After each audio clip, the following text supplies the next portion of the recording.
मेरो नाम अमन श्रेष्ठ। अहिले बिहान चाहिँ 7:30 बजी चाहिँ मैले खबर पाएपछि म आएँ। आइसकेपछि अब हिजो बेलुकाको 9:30 बजेको घटना रह्यो। अब त्यसले गर्दाखेरि हामी आयौँ वहाँबाट चिसापानीदेखिबाट यहाँ आयौँ। यहाँ आएर देख्दा त्यो देखियो। पछि अनि रगत छ होटल अगाडि भनिसकेपछि हामी होटलमा गयौँ। गइसकेपछि पुलिसहरू चाहिँ यही लास्टमा मात्रै निगरानी भयो। त्यसले गर्दा होटलमा गएर सबै हेरिसकेपछि बन्चरो सन्चरो देखियो घर पछाडि पुरेर राखेको। त्यो देखिसकेपछि अनि मैले पुलिसलाई आएर खबर गरेँ। पुलिसलाई लिएर गएपछि अब उहाँहरूले सबै सिल लगाउ गर्नुभयो र जङ्गलमा चाहिँ पुरै अब रगतको थोपा अनि त्यहाँबाट मोटरसाइकलको चाबी पनि माथि भएको। अब त्यो चाहिँ हामीले उ गऱ्यौँ। अब यो अनैतिक काम गर्ने होटल पनि रहेछ यो एक।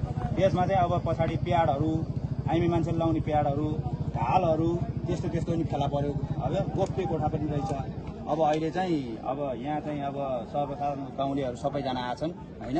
अब चाहिँ अब यो मुजुल्का उठाएर चाहिँ लास लिएर जाने भनेको छ। अब यसको सत्य तथ्य चाहिँ पुरा नभइकन प्रमाणित नभइकन लास उठाउनेवाला छैनौँ होइन। त्यसले गर्दा अहिले 6-7 जना चाहिँ होटलको साउदेखि लिएर काम गर्नेदेखि लिएर अरू 6-7 जना समातेर राखेको छ।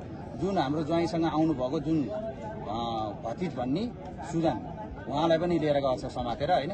उहाँले यथार्थ देखेको कुरो सबै भनिदिनु पर्यो होइन। अब 9:30 बजेको कुरो अब एकल घरमा फोन गरिदिनु भयो भने हुन्थ्यो। अब त्यति हो।